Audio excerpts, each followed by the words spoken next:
Ya, kita mulai ya Pak Budi ya. Bapak saya, ya bisa di ini sendiri ya. Sudah. Oke, selamat siang Bapak Ibu sekalian. Selamat siang. Ya, selamat datang di acara Icon Talks, ICEF Conference Talks yang rutin kita adakan setiap minggu 2 kali ya. Jadi setiap hari Senin dan hari Rabu. Khususnya hari Senin ini diisi oleh beberapa narasumber dari semua lini ilmu ya, yang prinsipnya adalah bagaimana kita mengembangkan diri kita, nanti kita hubungkan juga implementasi dari EFT karena ini komunitas EFT. Tidak terlepas juga bahwa diskusi kita di Icon Talks ini adalah hal-hal lain yang sifatnya adalah pengembangan diri, tidak semata-mata yang berhubungan selalu dengan EFT. Pada siang ini, alhamdulillah, wa syukurillah, kita semua diberikan kesehatan, diberikan waktu untuk hadir di siang ini bersama seorang perawat, tapi luar biasa kiprahnya ya. Nanti saya bacakan CV-nya. Dan ini Pak Budi Santoso, sekarang ada di dinas di Palembang bersama kita pada siang hari ini. Topiknya sangat-sangat menarik ya. Jadi relapse prevention for drug abuse with EFT. Ya, bagaimana EFT ini bisa berperan pada mencegah relapse-nya pada drug abuse, gitu ya Pak Budi ya. Ya, gitu. Ya Pak Budi, selamat datang di acara Icon Talks. Oke, terima kasih Bu Dr. Endah. Ya, terima kasih atas waktunya dan nanti kami akan mendengarkan belajar dari Pak Budi tentang topik tadi ya. Sebelumnya izinkan saya membacakan CV-nya Bapak.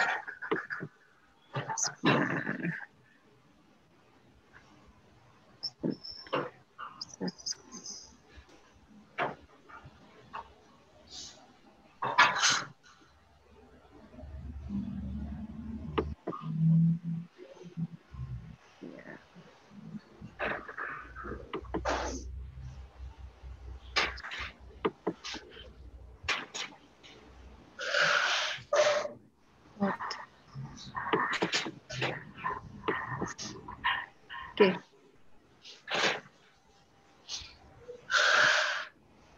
Baik. Secara ringkas saja nanti saya bacakan CV-nya Pak Budi. Pak, ini lengkapnya Nurse Budi Santoso, Magister Keperawatan, Sarjana Keperawatan Komunitas. Itu komunitas ya? Spesialis komunitas. Spesialis komunitas. Bapak Ibu sekalian, di Indonesia masih sangat jarang perawat yang setelah ambil S2 kemudian ada di spesialisasi. Jadi ya Pak Budi termasuk langka ini. Ya. Kemudian beliau sekarang ada di Poltekkes Kemenkes Palembang. Ya. Oke. Ya, ini tinggal di Palembang ya Pak ya. Iya Bu. Oke. Kalau pelatihan nanti saya ini dulu. Nah, ini riwayat pendidikan beliau. D3 keperawatan, mulai dari D3. Jadi D3 keperawatan, Akper Depkes RI Palembang. Kemudian ambil sarjana keperawatan, PSIK FK Unpad keperawatan. Ya. Nurse, lanjut ya di nurse-nya, di profesi. Ini PSIK FK Unpad. Kemudian S2, Magister ya. Berarti ini Magister keperawatan ya Pak ya? Iya Bu.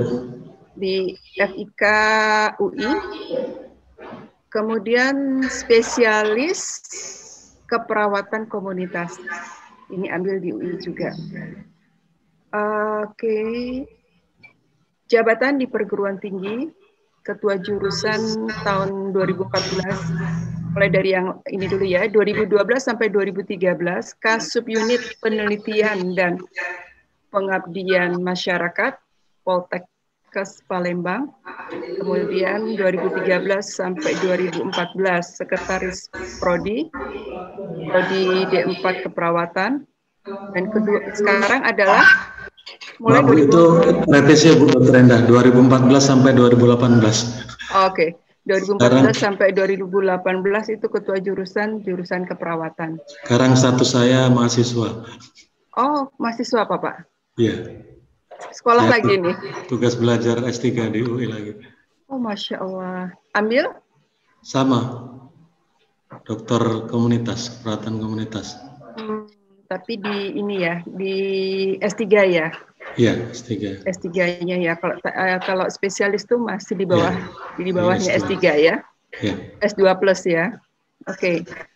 Riwayat jabatan organisasi 2007 sampai 2010 Wakil Ketua Bidang Organisasi Hukum dan Pemberdayaan Politik PPNI, Sumsel. 2015 sampai 2015 Wakil Ketua Bidang Organisasi Hukum dan Pemberdayaan Politik PPNI Sumsel.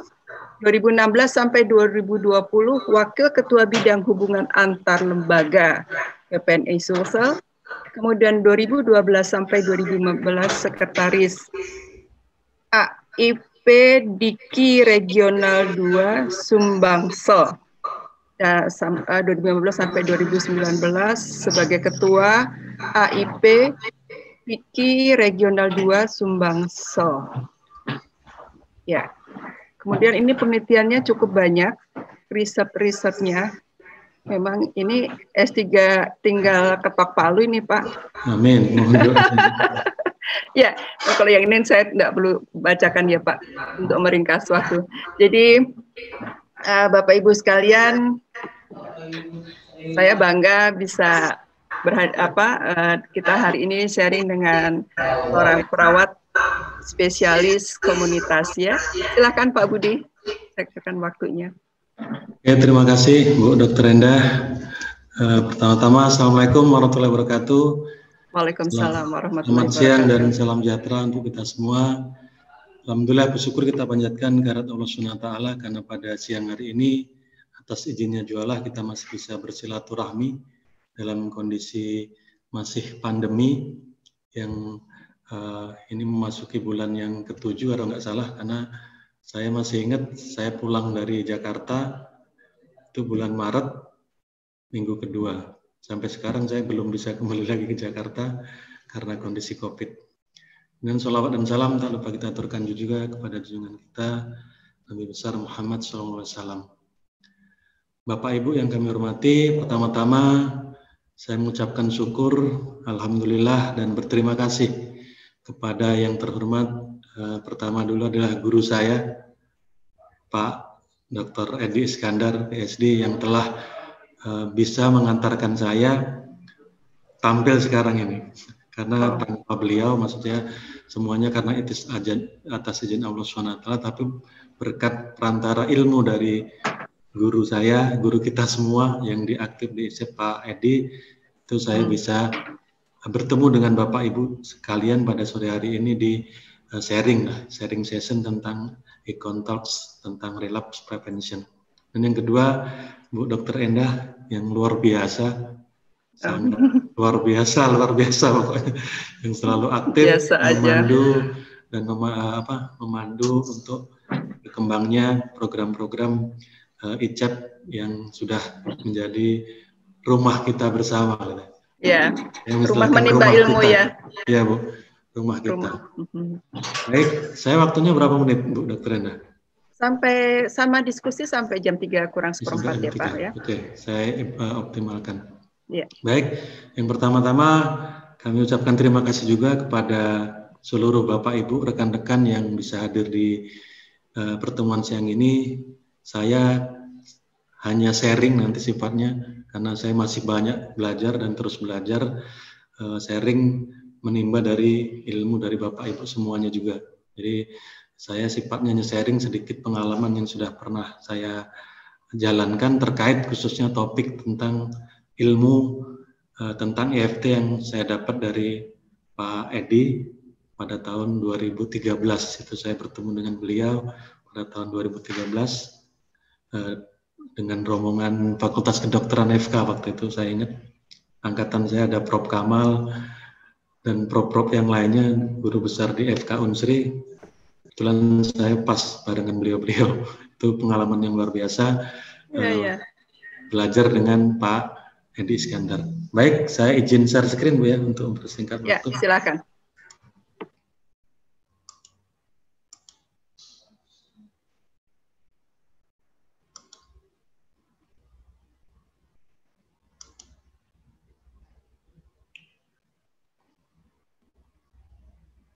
Sudah tampak Bu slide-nya?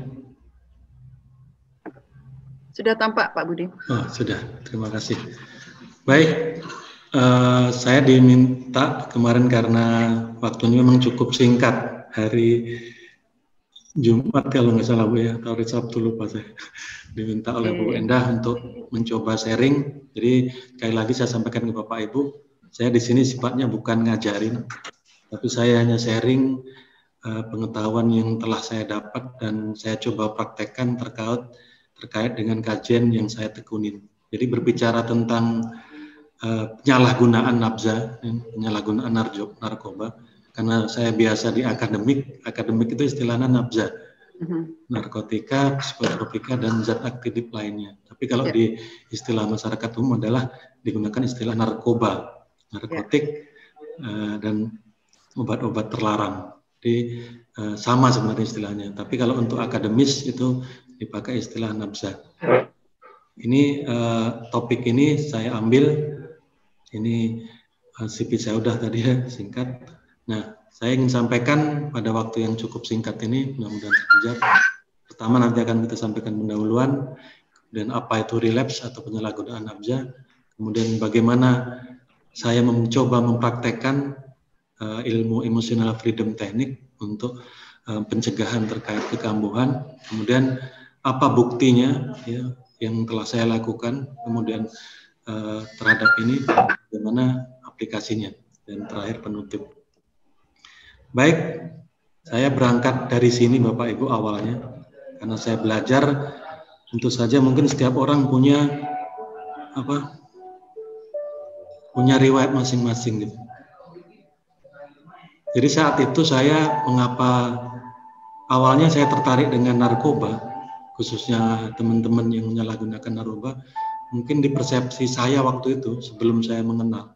Ini saya alami sebelum saya ngambil sekolah S2, ngambil spesialis. Ini saya temukan waktu saya ngambil spesialis di UI. Kebetulan di spesialis komunitas itu Bapak Ibu ketahui, di perawatan komunitas itu ada spesialisasi, yaitu dari yang khusus tekunannya tentang mulai dari bayi sampai dengan lansia. Kebetulan saya, karena saya ini backgroundnya aktivis. Ya. Ini banyak ke politik juga ya? Ya, saya backgroundnya aktivis, kemudian aktivis muda, aktivis jalanan, suka demo dulu. Siswa. Tapi insya Allah demo yang baik gitu ya. Untuk menyuarakan hati rakyat. Nah saat itu tahun 2007 itu saya akhirnya ngambil spesialisasi remaja. Jadi ada spesialisasi, saya ngambil spesialisasi khusus remaja. Nah, mulai tumbuh kembali saat itu awalnya Bapak Ibu mungkin sama. Mohon maaf kalau Bapak Ibu yang sampai detik ini masih menganggap teman-teman, saya nyebutnya teman-teman ini, teman-teman residen kan namanya. Residen itu orang yang sudah menyalahgunakan nafza dan sekarang lagi dilakukan pengobatan ataupun perawatan. Ya, nama lainnya adalah mantan penyalahguna atau penyalahguna. Jadi saya ingat waktu itu kita dapat tugas kasus. Saya pas ketemu anak remaja masih usia kelas 1 SMK waktu di Depok. Ya, saya dapat kasus di Depok. Kita nyampein di luar dugaan, kita akan memberikan penyuluhan istilahnya di kelas-kelas di SMA terkait masalah kesehatan remaja. Gak lama dari itu ada satu anak intens komunikasi dengan saya. Saat itu memang ya ngeri-ngeri sedap, ngeri-ngeri takut gitu ya, Bu. Karena waktu saya masih muda juga, masih baru anak usia 1 masih 1 anak.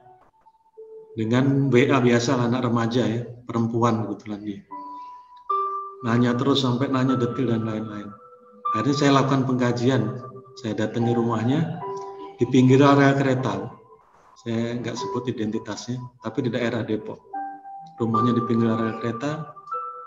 Awalnya dia menunjukkan, ngapa dek, saya bilang, apa yang kamu masalah yang kamu alami. Dia buka tangannya, Bapak Ibu, buka lengan bajunya. Buka lengan bajunya, kan dia pakai lengan panjang. Apa yang terjadi?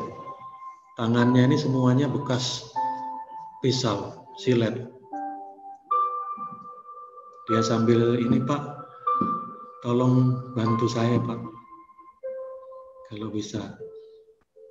Nah, dari situlah saya mulai menekuni itu. Kemudian pada tahun 2009 saat ngambil tesis, saya ngambil tentang HIV/AIDS dan narkoba. Ya, mengapa? Kemudian alasan itu yang pertama, Bapak Ibu, mungkin perlu saya sampaikan, karena kan biasanya orang yang menekuni topik tertentu itu karena ada mungkin, mohon maaf, ada dari keluarganya yang pernah mengalami atau dari anaknya. Itu kalau saya, makanya saya ceritakan di sini. Pertama kali saya tertarik dengan menekunin penyalahgunaan nafza, itu awalnya dari situ tadi. Kemudian begitu saya lakukan riset, waktu itu mungkin persepsi saya sama, bahkan mungkin mohon maaf Bapak Ibu yang ada di sini mudah-mudahan tidak. Dan persepsi masyarakat umum bahwa orang yang menggunakan narkoba, khususnya remaja, itu adalah anak nakal, anak bandel, anak kurang ajar, sampah. Ternyata hasil riset saya, Bu, itulah saat itu, Pak, kami bukan sampah. Ini di salah satu panti rehab di Palembang, yang tempat binaan saya. Sampai dari 2008, saya ikut membantu di sini sampai sekarang dengan metode-metode, salah satunya juga dengan EFT. Nanti akan sampaikan di akhir. Dipasang di pintu masuknya, ada tulisan. Sekarang besar malah, ini zaman tahun 2007 ini, tulisan ini. Kami korban, bukan kotoran, aku ingin sembuh. Dan saya juga ingat apa kata Soekarno, kasihlah aku 1 pemuda ya, maka akan 1000 pemuda, maka akan peruntukan dunia ini, artinya seperti itu. Jadi remaja, khususnya pemuda, harapan bangsa, dikatakan dalam Islam juga dikatakan negara ini tergantung dari salah satu selain wanita adalah pemudanya. Kalau pemudanya rusak maka hancurlah negara itu. Itu yang membuat saya tertarik bermula dari sini Bapak Ibu. Sehingga saya menekuninya, kemudian hasil riset saya dan saya teruskan. Jadi mereka mengatakan mereka bukan korban. Hasil riset saya temukan di awal itu karena kualitatif ya, kualitatif itu artinya di interview ketemu sama pasiennya langsung. Yeah.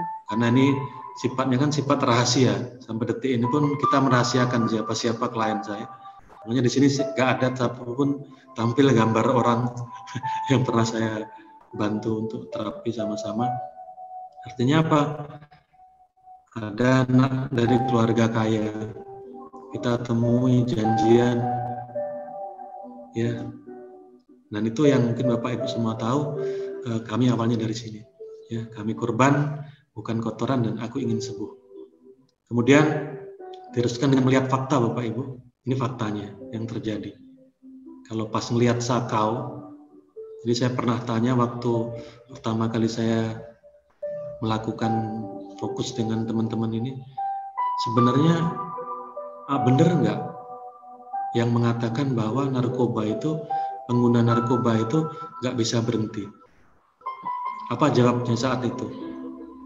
Sebenarnya bisa Pak. Sebenarnya bisa Mas. Terus kok nggak bisa, saya bilang. Yang pertama ternyata hasil itu pun hasil riset saya adalah dari niat. Sama dengan mohon maaf merokok. Merokok kan termasuk salah satu pintu narkoba.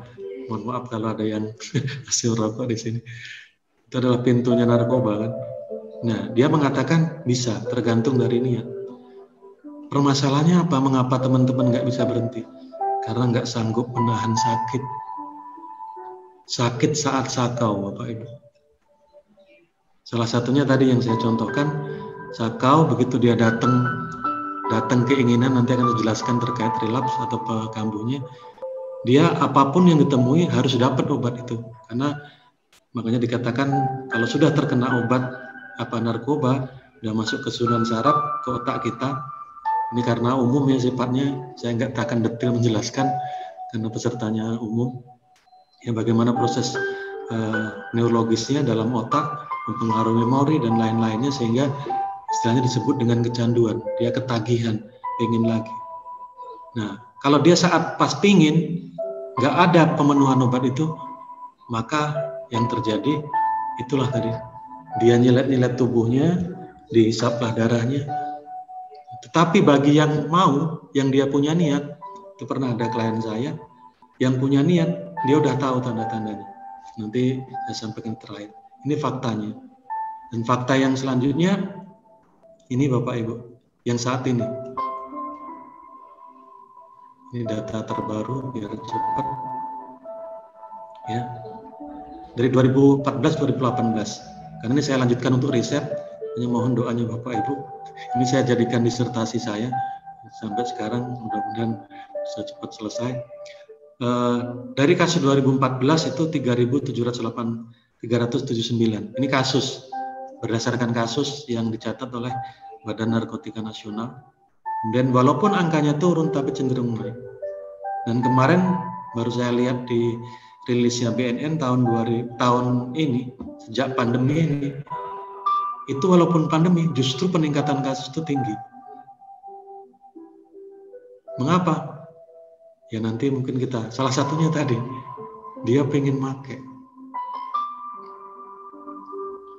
Makanya dikatakan di penjara tidak bisa berhentikan orang narkoba, karena justru supportingnya masukan itu, makanya aparat-aparat itu yang ditindak kan. Kalau tidak ada supply obatnya, maka itu akan stop. Ini dampak ini. Dan berdasarkan catatan yang telah saya lakukan, biaya penanggulangan obat yang dikeluarkan oleh negara itu tiap tahunnya adalah 5,3 triliun, Bapak Ibu. 5,3 triliun itu kalau diibaratkan itu sama dengan 2 kali lipat anggaran BNN per tahun. Jadi uang negara ini, uang ini habis untuk ini. 5,3 triliun Bapak Ibu. Ya, uang dari negara, ya, dari pajak, yang dari pajak kita semua. Ya, baik kita yang sehat maupun yang sakit kan kita membayar pajak, salah satunya untuk penanganan ini.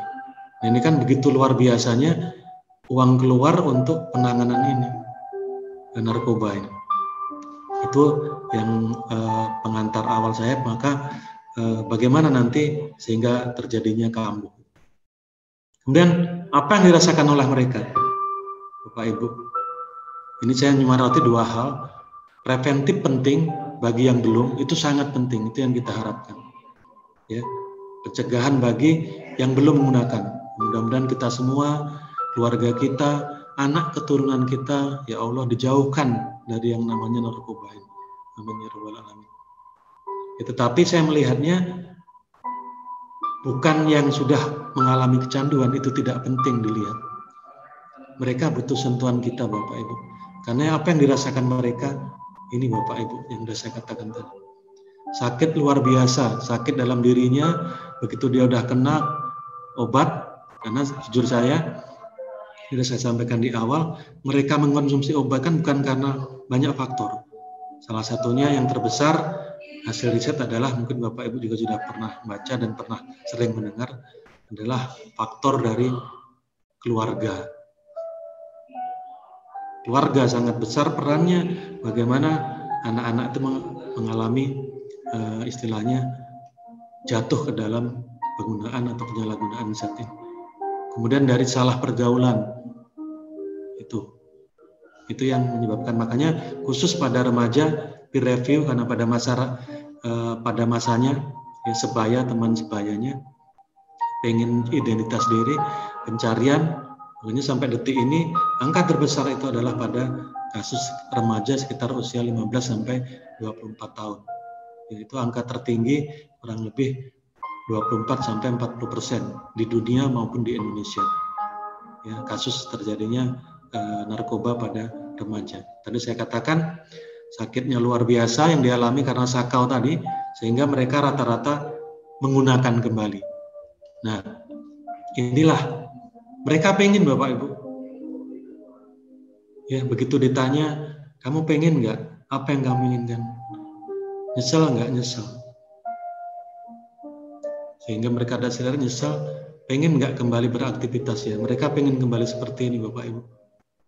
Itulah yang menambah saya tertantang kembali untuk terus menekuni ini. Istilahnya tadi saya katakan pencegahan itu sangat penting, tapi teman-teman yang sudah jatuh ke sini, karena kita tahu mereka juga bukan orang yang tidak semuanya itu nakal dalam tanda kutip, tapi ada anak-anak juga yang karena tadi salah pergaulan, dan ada pernah saya mendapatkan salah satu informan, mengapa dulu awalnya bisa seperti ini. Saya dulu Pak, ya mungkin karena kumpul sama kawan-kawan sudah pakai, saya dipegangin, ya istilahnya dia apa? Dipegangin lah, tangan saya dipegangin, tangan kiri saya dipegangin, kakak saya dipegangin, saya disuntikin narkoba. Ya, bukan karena keinginan dia, Bapak Ibu. Itu makanya mereka pengen kembali seperti ini. Walaupun secara teori, Dokter Endah juga paham dan tepat Bapak Ibu teman-teman medis, dikatakan sampai detik ini bagi yang sudah terkena narkoba sampai referensi sampai detik ini tidak ada yang mengatakan bisa sembuh kembali, tidak ada. Hasil riset apapun kalau sudah terkena narkoba itu tidak akan bisa sembuh, tetapi bisa dijaga. Artinya jaga jangan sampai kambuh, jangan sampai menggunakan. Tapi kalau untuk sembuh seperti normal yang orang biasanya, kalau istilah otak itu, ya otak komputer itu masih bersih, ya dia zatnya yang dibersihkan, misalnya pelumasnya, misalnya kalau mesin misalnya pakai oli, ini dia sudah dicampuri dengan pasir, maka nggak akan mungkin jernih kembali. Karena sudah menyerang daerah otak ataupun memori ini, dan akan mempengaruhi perilaku. Karena seluruh kendali kita itu ada di otak yang mengendalikan memori kita, kemudian perilaku kita diperintah oleh otak kita. Nah, kalau sudah terkena itu maka akan lakukan ini. Jadi Bapak Ibu, teman-teman yang ada di panti saat ini, panti rehab, dan walaupun yang ada di luar juga, saya juga ada yang di luar kan, sekarang namanya IPWL, yang dia tidak kelihatan dan identitasnya pun dirahasiakan, tapi kita bantu di pelayanan kesehatan. Jadi mereka sebenarnya seperti ini. Maka apa Bapak Ibu? Butuh kepedulian kita. Saya mengibaratkan ini, mereka butuh kepedulian. Ya, insya Allah sudah banyak yang mereka dari dilakukan terapi, dilakukan ini, alhamdulillah dia sudah bisa kembali ke masyarakat, ya, kembali ke masyarakat dan lain. Maka butuh kepedulian siapa? Dari kita. Ya, kalau nggak akan, siapa yang peduli kalau bukan kita? Makanya saya tertantang, salah satunya kita, makanya bukan saya, tapi kita yang ada di sini semua, dan kita masyarakat semua. Jadi mereka itu bukan semuanya, mohon maaf, mereka nggak mau dikatakan sampah dan mereka bukan sampah. Ya, tapi bukannya semua, mungkin ada juga oknum yang memang dalam tanda kutip yang memang awalnya memang karena keinginan dan lain-lain. Tapi sebagian besar khususnya remaja itu karena salah pergaulan dan tadi saya ceritakan. Maka itu kita yang berperan. Ya, dia mengatakan karena berhubungan dengan HIV/AIDS dan narkoba ini kan sampai sekarang mungkin masih ada stigma. Maka dia mengatakan, ya kita seburuk-buruknya nasib mereka, sejelek-jeleknya pandangan orang terhadap mereka, mereka tetap saudara kita tercinta. Itulah yang saya selalu ingat apa pesan dari Pak Edi sebagai guru kita belajar EFT. Beliau selalu mengatakan, bermanfaat.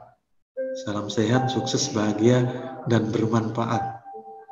Ya, makanya belajar dengan saya mengenal EFT, saya coba mengaplikasikan salah satunya karena mereka juga butuh kebutuhan kita. Mungkin dengan sentuhan kita, melalui kita, saya juga sering mendengar dari Pak Edi juga, siapa tahu, kata ustadz-ustadz yang sering di ikon, hidayah itu datangnya melalui kita, melalui perantaraan kita dan tangan kita. Walaupun itu hanya sedikit, ya mungkin hanya berupa sentuhan tangan kita, atau mungkin sapaan kita terhadap mereka, itu luar biasa bagi mereka yang saat ini butuh kepedulian. Ini yang memotivasi saya dan saya mengajak semua terkait dengan ini dan tidak menutup kemungkinan di semua kasus. Makanya kita belajar tentang EFT. Baik, saya sedikit apa itu relapse? Relapse itu adalah kambuh ya bahasa ininya Bapak Ibu. Jadi orang sudah menggunakan, kemudian dia kambuh. Jadi secara umum bahasa terjemahan bebasnya adalah dia tuh sudah pernah menggunakan dan sudah pernah stop. Tadi katakan after period of abstinence. Ya, dia pernah menggunakan dan sudah dilakukan rehab dan dia sudah dinyatakan stop. Tapi dia kambuh, dia menggunakan lagi. Maka dikatakan bisa juga definisi ada reinstatement of drug seeking behavior. Jadi dia mulai kembali menggunakan. Nah, hasil riset pada saat ini kejadian kambuh itu Bapak Ibu, teman-teman semua itu 90%.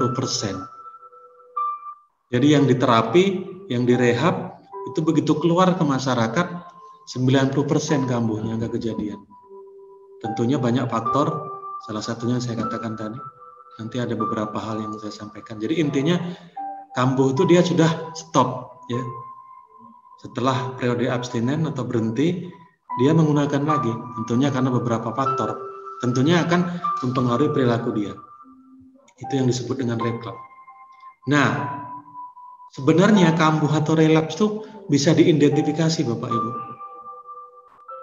Bisa diidentifikasi. Ini yang sekarang saya kembangkan di disertasi saya terkait ini. Bagaimana untuk mengidentifikasinya. Makanya saya katakan tadi, pernah disampaikan di awal tadi, saya pernah nanya ke salah satu mantan penyalahguna, sebenarnya kamu bisa nggak berhenti tanpa itu? Bisa Pak tadi. Salah satunya dan niat. Tahu nggak kamu kalau kamu mau pengen menggunakan? Tahu. Nah yang pertama tanda-tandanya Bapak Ibu, mungkin di antara mudah-mudahan tidak ada di sini kita, baik keluarganya maupun saudaranya maupun yang lain-lain, mudah-mudahan kita jauhkan. Tapi nanti kalau bertemu dengan siapa tahu ada ini, mereka itu pertama adalah in crisis irritability. Ya. Ada peningkatan dalam dirinya itu irritable ya, seperti tremor. Ya, makanya contoh pada penggunaan zat-zat yang bersifat halusinogen, misalnya dia halusinasi ya, atau dia pas dia pengen kembali obat itu pengen digunakan, dia berarti dia tremor ya, irritable pada fisiknya ya. Itu yang pertama, tanda pertama. Mungkin megang sesuatu dia gemetar, megang gelas yang biasanya kenceng tiba-tiba agak gemetar dikit. Itu tanda-tanda dan dia tahu, para pengguna itu, mantan pengguna itu tahu ciri-cirinya. Dan yang kedua, denial of event behavior. Dia menolak ya, dengan perilakunya dia. Ya. Dia marah ya. Kok saya jadi seperti ini? Ya. Apalagi melihat orang yang tidak disenangi dengan nggak sama dengan dia akan muncul. Makanya nanti ada tahapannya. Dan yang ketiga, setelah itu tahapan tandanya yang selanjutnya adalah sudden mood change. Moodnya tiba-tiba berubah, tiba-tiba pengen marah.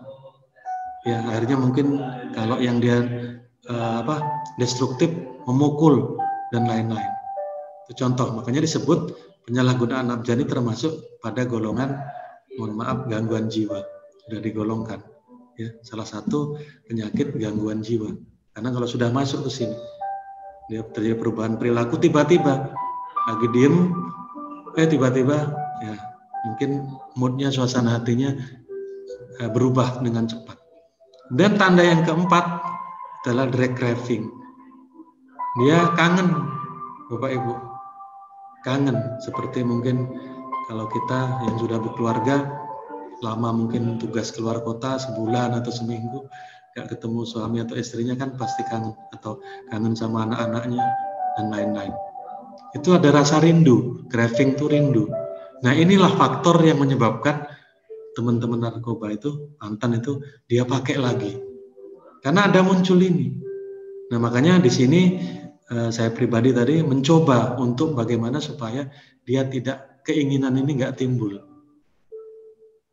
Ya, keinginan ini tetap timbul ya, tapi bagaimana diminimalisir sehingga dia tidak sampai menggunakan. Nah, kalau sudah timbul ini, Bapak Ibu, gejala-gejala ini tahu ya, mantan-mantan pengguna narkoba atau para penyalahguna narkoba nafza itu tahu tanda-tanda ini, karena sudah pernah saya riset, saya sudah saya katakan tadi, tahu dia tanda-tanda ini. Nah, kemudian timbul tahapnya. Yang pertama, tahap 1 adalah yang pertama tadi, emosional. Ya, emosinya terpendam, bottling emotion. Tadi makanya orangnya kan rata-rata, mohon maaf, orang yang penyalahguna narkoba dia orangnya diem. Tapi tiba-tiba dia meledak marah. Karena tadi awalnya muncul adalah bottling emotion, emosi yang terpendam. Kemudian dia isolasi diri, gak mau kumpul dengan orang lain, jauh dari keluarga. Nah, itu mohon maaf, itu yang sering saya lakukan penyuluhan kalau pada saat praktek di masyarakat. Tolong diperhatiin kalau anak-anak ataupun remaja yang sudah mulai, dia begitu datang ke rumah langsung sembunyi di kamar. Itu harus perlu waspada, Bapak Ibu. Ya, kalau misalnya perilaku itu aneh, iya, dia mengisolasi diri. Kemudian nggak mau ketemu dengan orang lain di pertemuan-pertemuan attending meeting. Ya, kumpul-kumpul dengan keluarga, yuk kita ikut acara-acara keluarga atau teman-teman, nggak mau dia. Itu tanda-tanda kambuh, Bapak Ibu. Yang tadi udah ini. Kemudian dia nggak fokus atau fokusnya pada yang lain. Ya, nggak fokus pada, nggak bisa fokus lah intinya, fokus another ya, fokusnya ke urusan yang lain. Makanya orang yang sudah mengkonsumsi nafza, maka dia susah fokusnya. Nah, ini salah satu hasil kajian saya, beberapa kali saya melakukan ini, sudah pernah saya diskusikan ke Pak Edi sebagai guru kita, terkait riset saya, sudah saya diskusikan, dan beliau banyak bantu support terkait topiknya ini. Kemudian tahap yang kedua, mental, ya, family membering use, dia sudah keluar dari anggota grup lah, istilahnya geng ya. Kemudian dia sudah mulai merencanakan apa?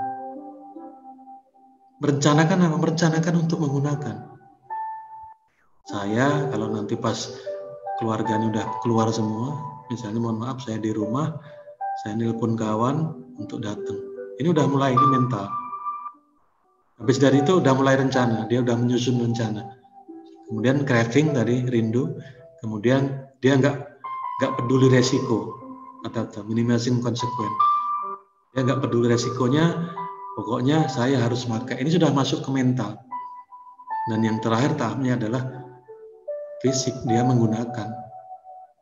Ini tahapannya. Nah, Bapak Ibu, teman-teman semua, saya mencoba melihat dengan ini saya sampaikan sedikit dengan bahasa yang mudah-mudahan bisa dipahami.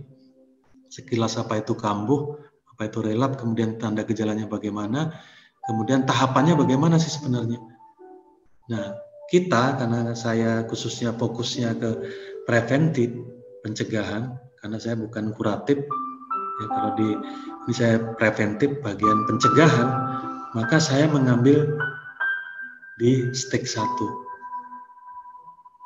Jadi jangan sampai dia masuk ke sini dan sampai ke sini. Ini yang sekarang saya lagi fokusin, ya, difokuskan ke sini.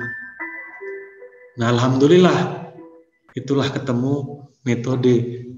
Saya berjumpa dengan Pak Edi waktu itu dengan Bu Dr. Yuliarni, teman saya, kepala puskesmas kampus saat itu, kami diajak dan kenal dengan emotional freedom technique. Pas juga judulnya emosional, ininya emosional. Oh iya, karena sudah berdasarkan riset, khusus EFT, emotional freedom itu adalah menyelesaikan masalah-masalah yang berhubungan dengan emosi. Nah, orang kambuh ini, salah satu pertama pintu dia masuk akan kambuh kembali, yaitu emosi dulu dia. Nah, kalau emosi ini kita kendalikan, dia insya Allah mudah-mudahan gak akan masuk ke step yang kedua dan sampai yang ketiga. Inilah upaya sedikit yang coba saya kaji, yang coba saya gali terkait ini. Jadi itu Bapak Ibu tentang bagaimana kambuh dan bagaimana tahapan-tahapannya. Terkait saya hubungkan dengan mengapa saya menggunakan EFT. Nah, itulah mengapa saya pakai EFT yang sudah sama-sama kita ketahui, ya, dengan jari, ya, istilahnya tapping dengan ujung jari, Miracle of Touch di bukunya Pak Edi yang pertama, kalau nggak salah Pak Edi ya. Mohon maaf Pak Edi, hadir ya, Dokter Enda. Ya, itu belum ada Pak Edi. Jarinya ya, jari yang ajaib, ya, ketukan tapping untuk membantu itu. Dan jujur saja, sebenarnya perjalanan mencari ini bukan hanya EFT, jujur aja. Saya sudah dari mulai tahun 2000 saat belajar, saya senang pemberdayaan diri, itu belajar metode-metode yang lain juga.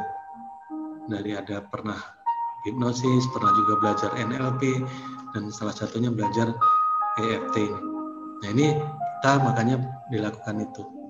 Nah dari situlah, karena berusurkan tadi kimia dalam tubuh, kemudian obat tadi mempengaruhi otak, ya, saya mencoba menampilkan dari Bruce Lipton PhD, didapat dari materinya Pak Edi kita di pelatihan. What you are thinking is translated into chemistry that will determine what you become. Jadi bahasa umumnya adalah apa yang kita pikirkan itu adalah apa yang akan datang atau yang terjadi. Maka dalam salah satu hadis, ya bukan hadis ya, dari Ali bin Abi Thalib kalau nggak salah, dalam Al-Quran, Allah itu sesuai dengan prasangkaan hambanya. Jadi kalau kita berpikirnya bagus, insya Allah bagus. Kalau kita berpikir di hati kita, di otak kita bisa, maka insya Allah bisa. Itu yang selalu diulang-ulang oleh Pak Edi dan kawan-kawan, para senior-senior di EFT. Apa yang kita pikirkan, itulah yang akan datang.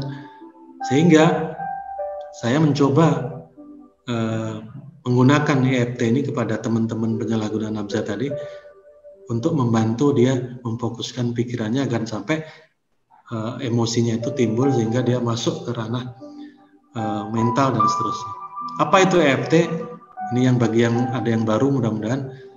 Jadi EFT itu hanya tools, alat bantu, ya, dikenalkan dari profesi terapeutik dan masyarakat umum, merupakan gabungan pendekatan timur dan barat. Di situ ada ilmu medis, ya, pendekatan timur apa, yaitu dengan menggunakan akupunktur, ya, dan pendekatan barat itu dengan metode energi yang disampaikan oleh Gary Craig, yaitu metodenya keseimbangan sistem energi di dalam tubuh. Sudah saya sampaikan, jadi dalam tubuh kita kalau kita berkata tidak bagus, maka keluarnya juga tidak bagus yang terjadi. Ya, energi kita merasakan, sering kita praktekkan di EFT dengan misalnya kita ngomong sama tangan misalnya. Saya ingat Mas Heri Susilo dalam videonya, ya, izin minjem Mas Heri, beliau mengatakan misalnya kita contoh tangan ini, kita jari, ya, kalau kita mengatakan saya sehat, ini tangannya kenceng misalnya, artinya tubuh kita berespon energi. Tapi kalau kita bohong, nggak sesuai dengan aturannya, misalnya saya sakit, dia akan lepas. Itu contoh kecil, artinya tubuh kita itu membawa energi yang ada dalam pikiran kita. Itulah tolak dasarnya penggunaan EFT yang saya lakukan. Nah ini dia, ya. Jadi karena orang narkoba itu ataupun nafza itu sudah terkena di sini, ya, akan mempengaruhi perilakunya. Ya, perilakunya karena otak ini adalah yang menjalankan semua perintah dalam tubuh kita. Jadi EFT dikenal dengan energi psikologi, ya, sampai dengan pengaruh tubuh, psikologi, neuroendokrin, imunologi. Ya, beberapa yang terjadi, apa yang terjadi dalam tubuh kalau obat masuk, kemudian kalau kita stres, kalau kita emosinya terlalu tinggi, ya, meledak-ledak, yang terjadi dalam tubuh itu akan mempengaruhi sistem imun. Dalam pandemi COVID ini sekarang adalah sistem imun. Hanya kita disuruh gembira, disuruh rileks, sehingga imun kita terus meningkat. Salah satunya dengan kita silaturahmi ini, mudah-mudahan imun kita bisa meningkat, kita bisa bahagia, karena silaturahmi walaupun via Zoom, via online bisa memperpanjang usia, kemudian murah rezeki, dan yang lain-lainnya. Ya, nah ini yang kita lakukan, ya, awalnya. Jadi ini karena rata-rata mungkin sudah teman-teman di EFT, saya hanya menyampaikan sekilas. Sama saya lakukan terhadap narkoba itu, teman-teman penyalahguna narkoba. Saya sebenarnya ada videonya, tapi karena ini untuk kepentingan riset waktu itu saya jadi nggak pernah saya tampilkan videonya karena di situ ada wajah klien saya. Jadi nggak pernah saya tampilkan. Jadi tetap urutannya sama. Ya, kita melakukan pengkajian, kemudian masalahnya kita tanya apa, ya. Kemudian kita cek skala yang terjadi saat ini dia apa, kemudian disuruh setup dan tapping sesuai dengan set yang kita ajarkan bersama dengan mengetuk daerah-daerah yang sudah kita pelajari sama-sama dari 1, 2, 3 di bawah hidung, di dagu dan seterusnya. Ya, itu yang saya coba ajarkan dengan cara yang sangat praktis kepada teman-teman penyalahguna narkoba. Dan kita nggak perlu praktek, Bu Dr. Endah, ya, mungkin karena ini sudah rata-rata saya lihat pesertanya udah mungkin teman-teman semua udah tahu dengan menggunakan itu. Cerita awalnya saya menggunakan EFT, yaitu karena salah satu masalah teman-teman penyalahguna itu make lagi atau kambuh, salah satunya adalah ini. Nah, harapannya dengan di tapping, ya, dengan di tapping disadarkan pikirannya, dia fokus kembali. Dengan kita lakukan usaha, alat ataupun tools yang kita gunakan adalah EFT yang kita pelajari bersama, harapannya bisa meminimalkan, ya, untuk dia kambuh kembali. Karena sudah kita pahami bersama, tidak ada satupun di dunia ini, ya, terapi ataupun apa yang bisa berdiri sendiri. Ya, tentunya pasti ada plus minus, tetapi minimal kita dengan peran serta kita sedikit bisa membantu teman-teman penyalahguna untuk bisa kembali normal, untuk bisa kembali beraktivitas, beraktivitas seperti biasa kepada masyarakat, kembali kepada keluarganya, sehingga semangat dia meningkat kembali. Itu harapan kita semua terhadap mereka dengan upaya kita yang sangat sederhana. Nah, kemudian mengapa tapping ini saya pakai, EFT ini saya pakai? Karena saya mencoba beberapa kali dengan beberapa yang pernah saya pelajari, dan ini saya sampaikan ke Pak Edi waktu itu. EFT ini praktis dan mudah. Karena apalagi terhadap, mohon maaf teman-teman yang sudah ada masalah dalam otaknya. Salah satunya adalah tidak fokus. Ya. Tapi dengan ini EFT kita bantu, kita pun tappingnya bisa kita tapping, dia bisa pakai sendiri, keluarganya kita ajarkan, itu minimal bisa. Saya tidak hanya bisa mengatakan bahwa ini, tapi saya alhamdulillah pernah membuktikan, ya, melalui hasil riset saya. Ya, pada tahun 2013, ya, ini maaf masih ada tulisannya Hypno EFT karena beberapa, jadi penelusuran saya, pencarian saya itu sejak tahun 2010. Pertama kali saya menggunakan yang pernah saya belajar pertama kali adalah hipnosis. Itu saya lakukan riset pada penyalahgunaan abjad. Kemudian tahun 2012 saya belajar NLP, saya praktekkan juga. Dan pada tahun 2013 saya pakai EFT. Dan pada tahun 2014 Bapak Ibu, hasil riset itu saya bandingkan. Saya kolaborasikan, dan alhamdulillah pada saat itu ada pemilihan dosen prestasi tingkat nasional. EFT lah membawa saya masuk ke dosen prestasi tingkat nasional tahun 2014.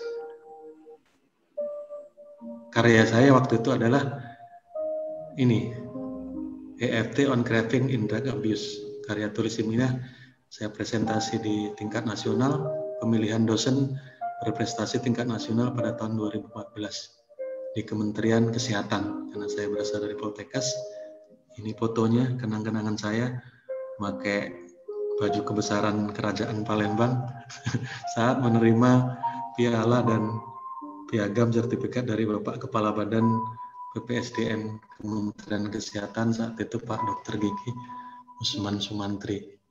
Inilah, jadi EFT itu salah satunya yang bisa juga mengantarkan saya ke sini.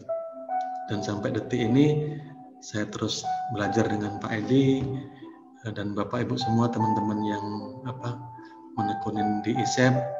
Banyak belajar saya dari materi-materi Bapak Ibu semua, tapi saya hanya mencoba membantu sedikit ilmu untuk membantu teman-teman yang penyalahgunaan nafsa yang tadi saya sampaikan. Kemudian saya juga pernah riset di Emotional Freedom Technique yang berhubungan dengan pasien dengan hemodialisa. Ini kebetulan teman yang ngajak riset, ini join riset. Kalau ini riset saya peneliti utama. Kalau ini teman yang join riset saya, tapi saya sebagai praktisi EFT-nya. Saya yang melakukan intervensi, karena ini intervensi, jadi saya teman terkait. Dan pada 2017 itu yang saya waktu itu luar biasa ya, nggak bisa berkata apa-apa. Saya ingat waktu itu Bapak Ibu, ini curhat mungkin, tapi perlu karena pengalaman ya, terkait EFT ini. Hanya dengan EFT kita bisa mengantarkan jadi ya salah satunya pribadi yang sabar, kemudian yang lain-lain banyak lah manfaatnya. Makanya EFT ini bermanfaat dan bisa sedikit bantu teman-teman. Pada tahun 2017 berdasarkan hasil riset saya juga namanya manusia biasa tentunya punya keinginan lah, cita-cita bagaimana salah satunya menggaungkan EFT, apalagi saya profesinya adalah dosen pendidik di keperawatan, basicnya perawat juga. Bagaimana EFT bisa dikenalkan oleh seluruh masyarakat saat itu Indonesia, khususnya di Kota Palembang. Saat itu saya mencoba membuat kajian, Bapak Ibu, hasil kajian saya dari riset, hasil pengabdian dari kepada masyarakat tentang EFT ini pada narkoba ini dan pencegahannya. Saya usulkan ke MURI waktu itu Bapak Ibu. Saya waktu itu hanya coba-coba saja. Karena kita tahu untuk mengusulkan MURI itu katanya susah kan. Saya juga pernah bertanya, usulkan MURI itu susah atau mudah? Susah katanya, kan harus ada kajiannya. Begitu kita lihat timnya, ada berapa? Ada 70 orang lebih. Para profesor-profesor, pakar-pakar di MURI. Tapi saya namanya punya keinginan, saya usulkanlah Bu, rekor MURI Bapak Ibu. Saya ngusul rekor MURI pada tahun 2017 ini. Ini slide ini saya tutup, topiknya apa. Intinya di sini, saya ingin memecahkan rekor melakukan terapi pencegahan untuk penyalahgunaan nafsa kepada remaja sekota Palembang. Itu jumlahnya saat itu, ya karena salah satu rekor MURI itu adalah unik kan. Ada yang unik, kemudian ada novelty-nya kalau istilah riset. Ada yang baru beda dengan yang lain. Nggak taunya diterima ini. Itu yang buat saya kaget. Diterima tahun 2017 oleh rekor MURI. Itu saya lakukan dalam rangka salah satunya adalah mengenalkan EFT. Tapi mungkin karena sesuatu dan lain hal, salah satunya untuk menyerahkan rekor MURI itu harus ada biaya waktu itu ya, biaya untuk yang lain-lainnya. Saat itu saya nggak punya uang cukup untuk membawa timnya datang. Jadi saat itu tertunda. Dan ini sampai sekarang masih saya simpan otentik di email saya dan pernah saya sampaikan ke Pak Edi. Siapa tahu kapan-kapan, karena ini berdasarkan kajian-kajian ilmiah saya laporkan itu. Itu mungkin Bapak Ibu pengalaman sedikit saya terkait dengan bagaimana saya mencoba. Intinya EFT, Emotional Freedom Technique, itu bermanfaat dan sangat efektif khususnya untuk masalah-masalah emosional. Jadi jangan disampaikan EFT bisa mencegah narkoba, mencegah kekambuhan, tapi hanya dari salah satu unsur adalah mentalnya, Bapak. Mohon maaf, emosionalnya. Jadi jangan sampai nanti kalau yang nggak paham, bisa sampai terakhir ya, enggak. Ya karena sudah di para teorinya tidak ada yang bisa, belum ada, bukan tidak ada yang menyembuhkan. Tentunya EFT ini adalah tools atau sarana tadi, alat bantu. Semuanya kita tentunya sesuai dengan guru-guru kita, pesan guru-guru kita, semuanya diserahkan kepada Allah SWT. Kita ini hanya siapalah, kita manusia yang jauh dari kesempurnaan, nggak punya apa-apa. Itu yang selalu sama-sama kita pegang, sehingga tapi minimal usaha sedikit ilmu yang kita dapat dari guru kita mencoba mempraktikkan. Inilah yang saya lakukan, sedikit yang saya dapat saya coba, minimal saya ikut berkontribusi. Kalau teman-teman itu nggak kambuh lagi, alhamdulillah, luar biasa kan kebahagiaan kita Bapak Ibu bisa menolong itu. Nah, terakhir sebagai penutup ya, EFT itu mudah dan praktis untuk dipelajari dalam memahami dan mengelola pikiran, terutama untuk berkomunikasi. Tadi kan berkomunikasi, pikiran bawah sadar melalui dengan bantuan tappingan. Sambil kita tappingan, kita sambil berkomunikasi. Ya, komunikasi, memberikan motivasi, support kepada yang dirangka di dalam istilahnya transkrip kita kan. Kalau transkrip istilahnya apa ya? Transkrip di dalam ABC itu ya, masalahnya apa, kemudian apa lupa saya namanya, transkrip istilahnya, kata-katanya, kata kita yang kita tanamkan, sugesti kalau istilah bahasa ininya, yang kita berikan kepada teman-teman penyalahguna nafza, harapannya dia tidak kambuh. Dan yang kedua, FTP terbukti sangat bermanfaat, tadi sudah saya sampaikan, terutama untuk pemberdayaan diri. Ya, saya merasakan dari khususnya saya pribadi, saya merasakan pemberdayaan diri, dan utamanya dapat membantu meningkatkan dalam pencegahan kambuhan penyalahgunaan nafza. Mungkin yang Bapak Ibu yang lain ke fokusnya masing-masing, ini yang bisa saya sampaikan terkait apa yang pernah saya lakukan, Bu Dr. Indah dan kawan-kawan, sharing sedikit pengalaman, masih jauh lah dari mungkin Bapak Ibu teman-teman yang sudah melalang berkiprah terkait pengembangan teknik-teknik ini kepada kemanfaatan untuk masyarakat. Tapi sekali lagi berawal dari yang tadi disampaikan dan nasihat guru-guru kita semua, minimal sedikit kita ajarkan, walaupun satu ayat kita praktekkan, daripada nyari ilmu terus sampai berkursus workshop terus tapi nggak pernah dipraktekkan, itu mubazir. Jadi sedikit, mudah-mudahan bisa terbang. Itu saja mungkin Bu Dr. Indah dan Bapak semua. Mohon maaf kalau banyak kekurangan. Tadi saya katakan saya masih banyak belajar, terus belajar, dan terapi ini Bapak Ibu sekarang sedang saya kembangkan di disertasi saya. Jadi mohon doanya saya segera menyelesaikan doktoral saya. Mohon doanya tahun depan bisa selesai, dan salah satu topiknya adalah saya ambil EFT.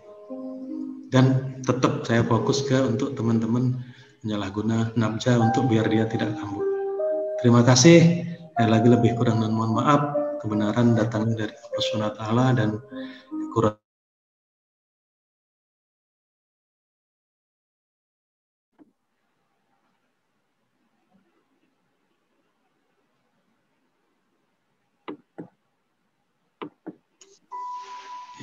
Sekian, terima kasih. Assalamualaikum warahmatullahi wabarakatuh. Waalaikumsalam warahmatullahi wabarakatuh. Ya, sangat menarik ya Pak Budi. Bagaimana kita bisa mendampingi kondisi-kondisi para pengguna narkoba ini justru di saat-saat mereka itu sangat membutuhkan dampingan ya. Jadi dan kita ada di situ gitu. Kita ada di situ, kita bisa membantu mereka. Baik,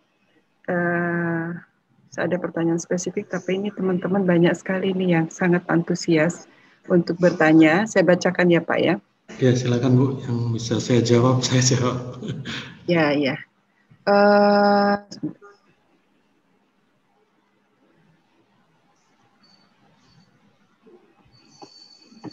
Maaf, ini apa? HP saya agak, laptop saya agak ini.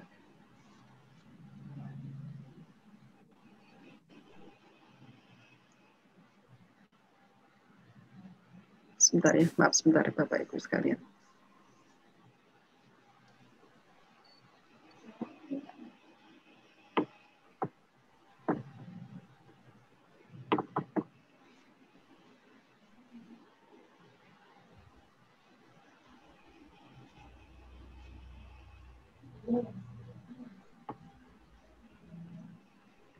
Ya, ini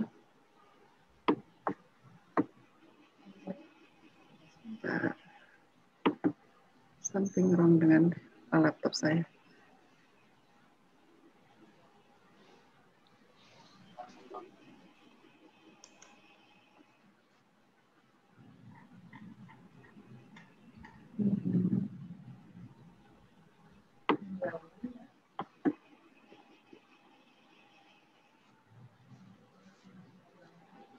Ya, dari Pak Salami Mahmud. Ya.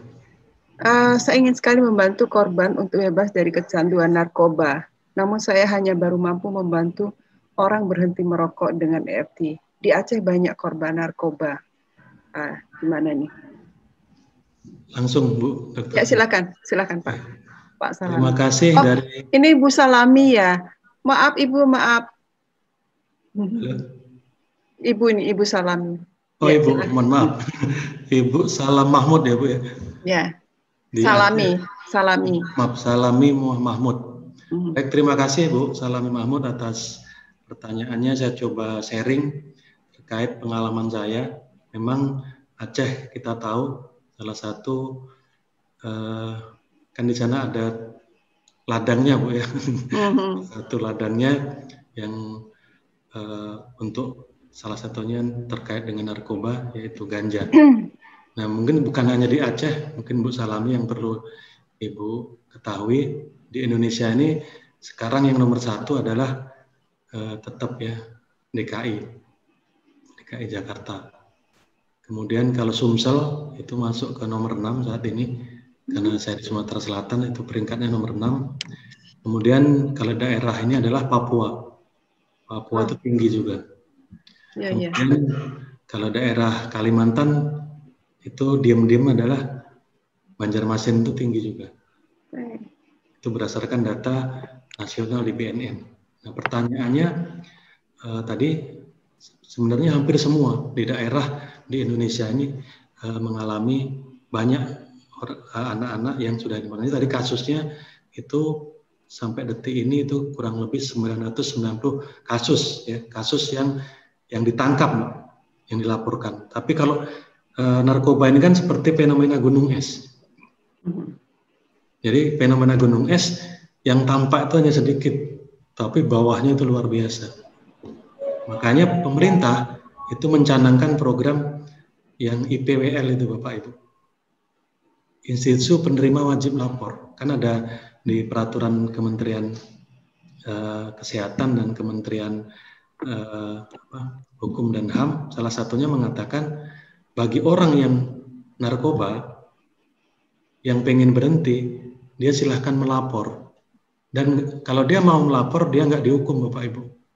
Itu mungkin sekalian tolong disosialisasikan kalau ada keluarga atau daerah yang belum tahu. Karena selama ini teman-teman pengguna itu banyak di sekitar kita. Di sekitar kita tuh banyak Bapak Ibu. Kita nggak ketahuan. Mohon maaf. Contoh-contoh yang sering ketangkep di artis tuh kan mereka nggak kelihatan kalau dia pengguna. Seperti contoh kasus terakhir adalah siapa itu yang pelawak itu? Sri Nunung ya. Kita nggak tahu, karena salah satu nabza itu karena penggunaannya macam-macam kan.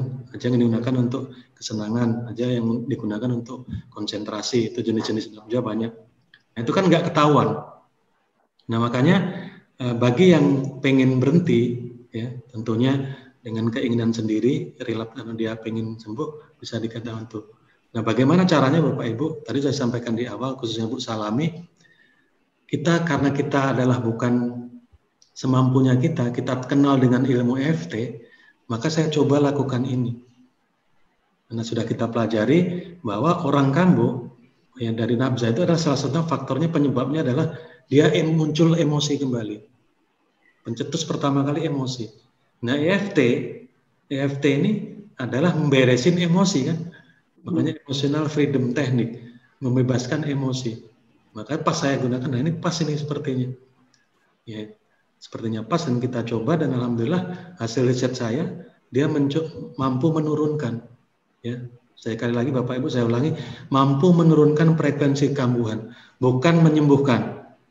Ini saya garis bawahi, jangan sampai nanti salah persepsi. Mampu membantu menurunkan frekuensi kambuhan. Jadi kalau istilah awamnya, kalau kita rindu sama seseorang, ini misalnya, kan craving. Tanda-tanda orang mau kambuh itu kan craving. Sehari, kalau kita rindu, kangennya itu kita ingat misalnya 10 kali. Ingat sih terus 10 kali. Misalnya kalau dihitung, itu hasil kita kaji melalui kuesioner, kita tanya, kita checklist sehari berapa, kapan, jamnya dia ingat pengen, perasaan ingin menggunakan. Itu kita checklist. Nah, dengan kita bantu itu, alhamdulillah frekuensinya menurun. Waktu saya terapi selama 3 bulan. Yang riset saya tahun 2013 itu. 3 bulan saya terapi kepada 40 responden di salah satu rehabilitasi di Palembang.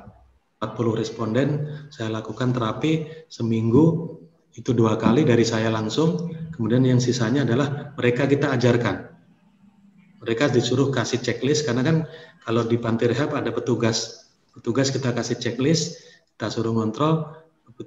Jadi intinya ada 2, kita yang melakukan juga. Makanya saya katakan tadi EFT ini sangat praktis, bisa kita lakukan juga sebagai praktisi, dan bisa juga kita ajarkan kepada klien kita atau teman yang mau kita ini kan biar dia pakai sendiri. Nah, ini yang mohon maaf sekarang sedang saya kembangkan ke arah teknologi. Ini Bapak Ibu, ke arah saya konekkan dengan teknologi untuk EFT ini. Jadi makanya mohon doanya. Nah, bagaimana Ibu Salami Mahmud? Ya kita pakai yang sesuai kita bisa, Bu. Saya ingat pelajaran Pak Edi pertama kali, dan ini sering muncul kalau pada saya. Berapa kali sih ketukannya? Saya ingat waktu pertama. Kata Pak Edi, tidak ada referensi yang mengatakan berapa kali titiknya. Tapi karena saya adalah ilmiah, riset, itu saya buktikan hasil riset saya, itu ketukannya 7 kali. Saya mencoba 7 kali itu berdasarkan, saya kaitkan dengan keyakinan kita ya, agama Islam itu 7 kali, 7 kali, 7 kali. Pahalanya berbuat 7 kali lipat. Ya, sekali ketukan, sekali sentuhan kita, pahalanya yang menyalur energi ke tubuh si klien adalah bisa kali 7 lipat. Ya. Jadi sebutir kurma misalnya apa-apa yang kita sedekahkan, maka akan berbuah 7 sampai 7.000 kali lipat. Dimulai dari 7 kali lipat. Itu yang sampaikan dengan apa lafalnya. Yang sederhana Bapak Ibu saya ajarkan, yang dipahami oleh mereka. Ya, karena mereka adalah fokusnya berkurang. Tadi saya sempat lihat chat sekilas, nggak tahu dari siapa, ada contoh skripnya tadi ya.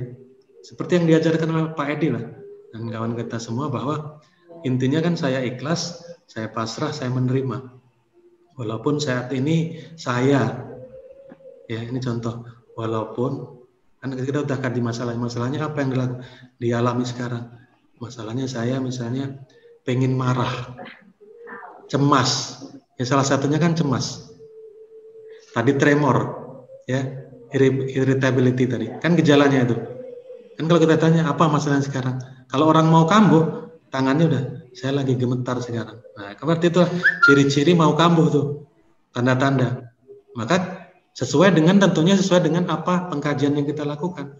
Makanya A-nya kan ABC yang kita diajarin sama-sama. A-nya sebutkan masalahnya. Masalahnya apa? Ya masalahnya misalnya contoh, kalau yang pernah saya lakukan, salah satu contoh nih masalahnya banyak, adalah jangan saya lagi tremor, atau saya lagi nggak pengen marah, ya maka kita lakukan itu. Kita tanya, kalau skala ini 0 sampai 10 atau 1 sampai 10, kira-kira tremornya itu skala berapa? Seperti yang kita lakukan. Habis itu ya kita lakukan.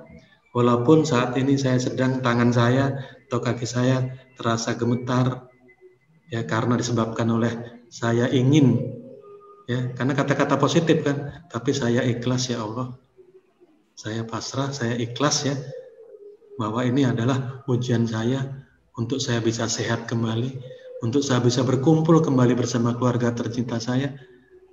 Nah kalau saya tambahin Bapak Ibu, karena saya belajar juga pemberdayaan diri yang lain, saya tambahin kalimatnya.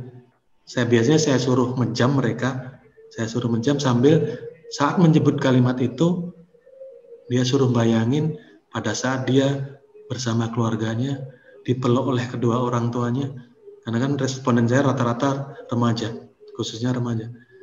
Dan itu akhir sesi, biasanya ada air mata yang keluar Bapak, termasuk kita terapisnya. Itu saya tambahin. Jadi sekaligus menjawab tadi Bu Endah, ya nggak apa-apa Bu ya. Tadi saya sekilas baca gimana skripnya kalimatnya. Ya B-nya lakukan itu, saya ikhlas, saya pasrah. Walaupun saat ini tangan saya sedang tremor, tapi saya ikhlas.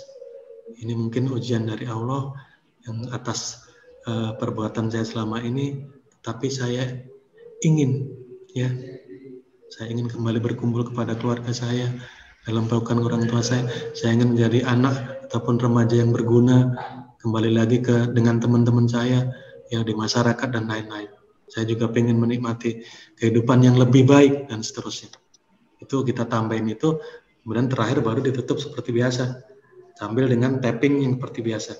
Nah khusus untuk ini saya lakukan tapping yang singkat, ya metode short yang hanya 7 sampai 7 intinya, sampai dengan 12 di titik karate chop.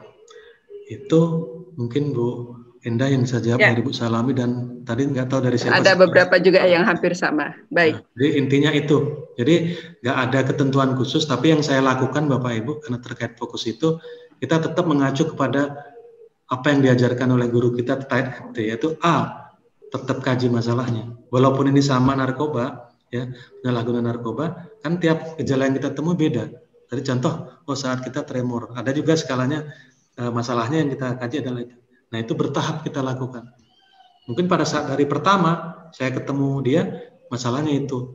Pada saat dari selanjutnya saya datang, saya tanya yang ini masih nggak muncul nggak? Apa sekarang yang muncul? Yang lain lagi. Nah itu kita lakukan terus seperti itu. Itu mungkin Bu Salami mudah-mudahan bisa menjawab. Bu ya, baik. Saya lanjut karena ini banyak sekali pertanyaan sebenarnya. Pak Sumbangkit ini sifatnya hanya komen ya. Jadi drug abuse itu satu di antara molimo. Jadi masih ada yang lain. Ya. Kemudian untuk Pak Sumbangkit, Pak Mulyono, dilihat dari sisi politik, selain paham ekstrim, radikal dan komunis, narkoba sebagai alat untuk menghancurkan negara sedang merusak generasi Indonesia. Ya kan? Bagaimana bagaimana solusinya? Baik, terima kasih Pak Subangkit Bu ya. Ya. Pak Subangkit, terima kasih tadi salah satu molimo betul Bapak Ibu. Jadi mengapa salah satunya saya terangkan saya tertarik dengan khusus remaja ini, yang saya pahami, saya yang pernah belajar, satu ya narkoba ini adalah yang tadi bisa menyebabkan merusak generasi muda adalah satu biasanya dimulai dari narkoba.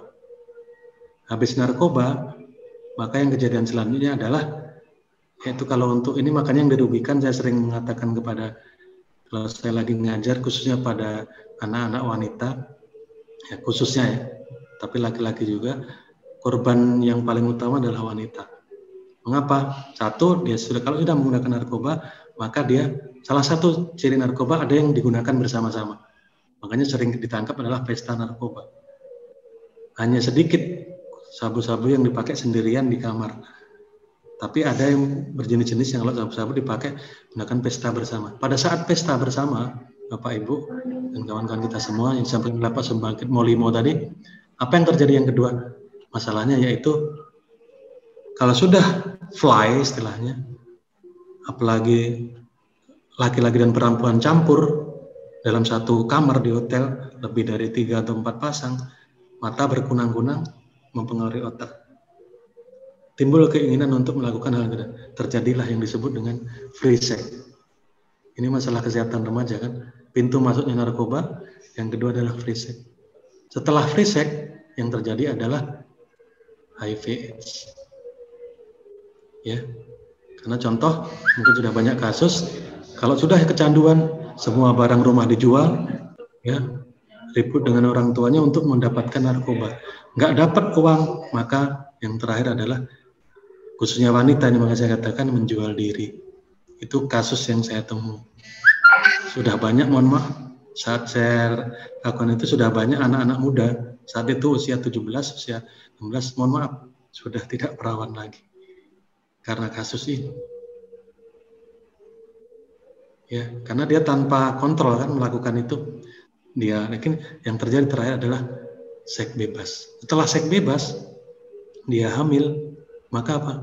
Terjadinya abortus, kehamilan tidak diinginkan.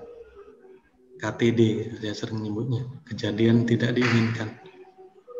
Ya, abortus. Nah, kalau dia pada penanganan yang salah, maka bisa menyebabkan kematian. Ini 5, Pak. Yang saya, itu siklus 5 itu.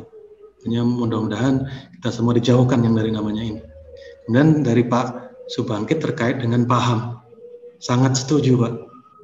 Ya, memang kalau kita lihat riwayat perang Cina, saya pernah baca, mohon dikoreksi kalau salah. Salah satu penyebab tentara itu kalah kan karena apa? Dikasih ganja. Yeah. Suruh, pokoknya panjang-panjang itu kan, disuruh ngerokok kan, Shaolin itu. Sehingga dia gak connect, mau nembak, misalnya mau memanah, kelihatan sudah lurus, tahu-tahu bukan yang dipanah kawannya sendiri. Karena fokusnya sudah nggak fokus, dan dia tidur, dan lain-lain. Sehingga mudah dikalahkan. Dan begitu juga yang lain, apalagi pada remaja, maka merusak generasi muda. Sangat setuju. Ya, makanya harus dicegah. Nah, pertanyaan Bapak tadi, bagaimana solusinya dan sependapatnya? Kalau pendapat saya, narkoba yang sepanjang saya ketahui itu tidak bisa selesaikan hanya satu pihak, nggak bisa selesai kita sendiri. Yang paling penting adalah di Indonesia ini adalah hukum. Kalau saya pelajari beberapa kasus hukum, ya. Hukum, kalau memang hukumnya jelas yang menjadi, karena tadi kebanyakan tuh korban Bapak Ibu, sedangkan bandar-bandar penyebab itu tidak tangkap dengan bebas lepas, ya terus akan menggunakan. Karena kalau barang itu nggak ada, misalnya mohon maaf, barang itu nggak ada di Indonesia, yang menyuplai ditutup, di stop, saya yakin nggak akan lanjut lagi. Kuncinya sebenarnya di situ, kalau saya yang sepahaman pengetahuan saya. Di mana-mana sebenarnya, bukan hanya di Indonesia. Di mana-mana kasus, kalau sudah hukumnya itu nomor 1 ditegakkan, jangan sampai ada peredaran. Karena kalau kita pengen menggunakan, barang itu nggak ada, nggak bisa kan? Itu Pak Subangkit gitu ya. Jadi itu menurut saya. Jawabannya hukum ya, baik. Kalau kita kesehatan ini, khususnya yang ini, apalagi pencegahan, itu hanya sebagian paling kecil. Bisa saya katakan ini kontribusi kita untuk salah satunya minimal menghindari itu, mencegah itu dan mencegah dia menjadi kambuh lagi dan bahkan dia meninggal karena dia masih punya potensi untuk generasi muda. Itu mungkin Bu Endah, mungkin bisa jelas Pak. Ya. Sangat jelas. Baik, kita ke Pak Ibrahim. Saat tapping, pengalaman Bapak, bisakah diberikan contoh afirmasi tapping untuk orang narkoba? Saat bisakah, ya, kata-katanya seperti apa? Sama dengan yang tadi ya, berarti ya? Oke, iya, afirmasinya ya. Kemudian Pak Sadek, bagaimana hasil riset untuk praktek tapping untuk narkoba? Dan bagaimana hasilnya, apakah bisa membantu? Mohon sharing pengalamannya ke kami juga. Hasil risetnya. Ya, terima kasih Pak Sadek. Jadi tadi sudah saya sampaikan hasil riset saya, tapi karena tadi kita tahu kalau pesertanya umum, biasanya kan di ikon kan pesertanya umum, makanya data-data riset nggak saya tampilkan, tadi hanya sedikit yang ditampilkan. Jadi hasil riset saya di 2013 terkait itu hasilnya signifikan, sangat signifikan untuk membantu menurunkan frekuensi. Frekuensi, saya topiknya frekuensi. Kalau istilah dalam riset itu adalah variabel. Hanya frekuensi. Tadi sudah saya jelaskan.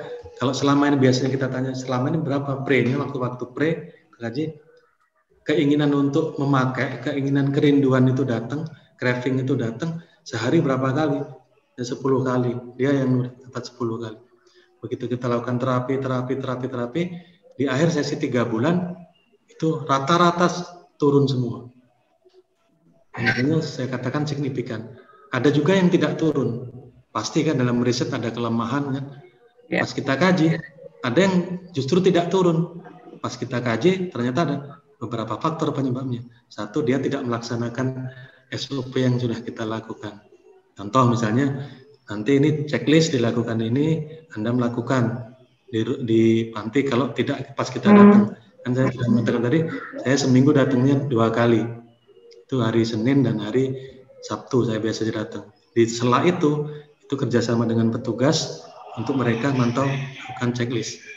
Itu. Jadi menurunkan frekuensi untuk adiksinya, cravingnya. Itu yang baru saya, variabel yang saya ini.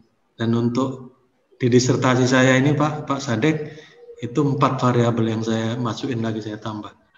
Mohon doanya. Jadi belum bisa saya rilis karena belum selesai. Selesai ya. Ya.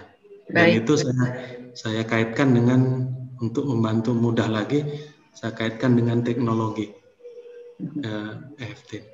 Itu mungkin Pak Sadek mudah-mudahan bisa menjawab. Jadi intinya efektif dan signifikan hasilnya. Ya. Baik, ini dari Bu Rika. Terima kasih dan selamat untuk rekor murinya.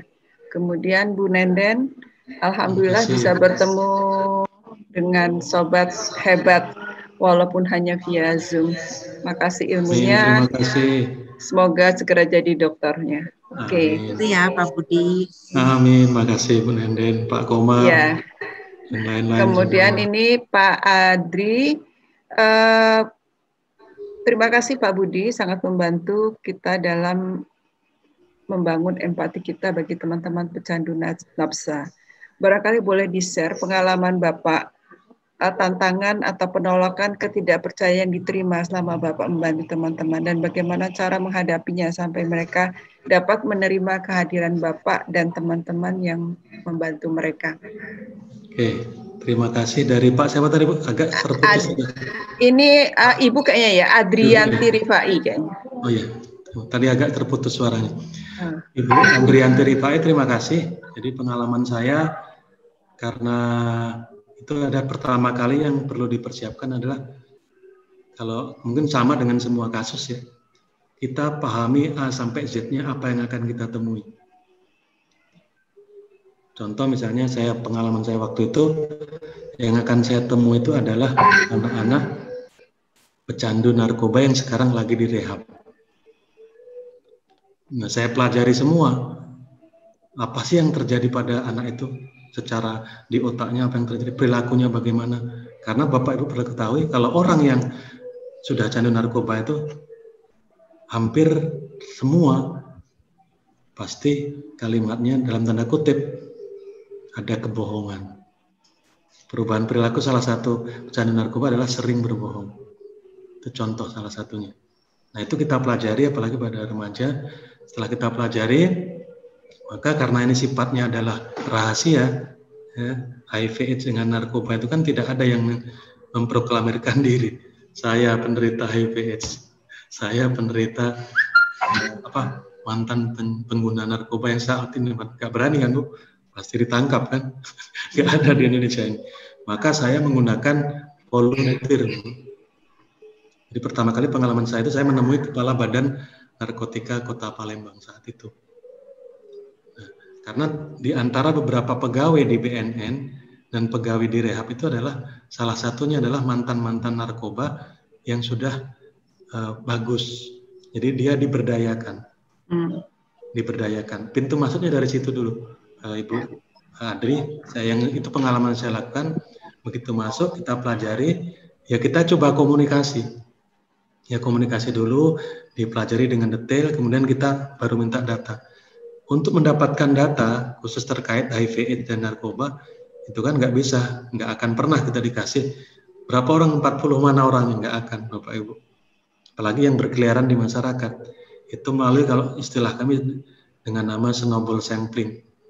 Mereka itu punya grup juga, punya geng. Maka pertama kali kita pegang adalah key person-nya, orang kuncinya. Waktu itu saya pegang orang kunci yang sudah tobat. Saya pegang, punya kawan nggak? Berapa kawan kamu? Ini dikasih nomornya, kita ngubungin, janjian ketemu di sini.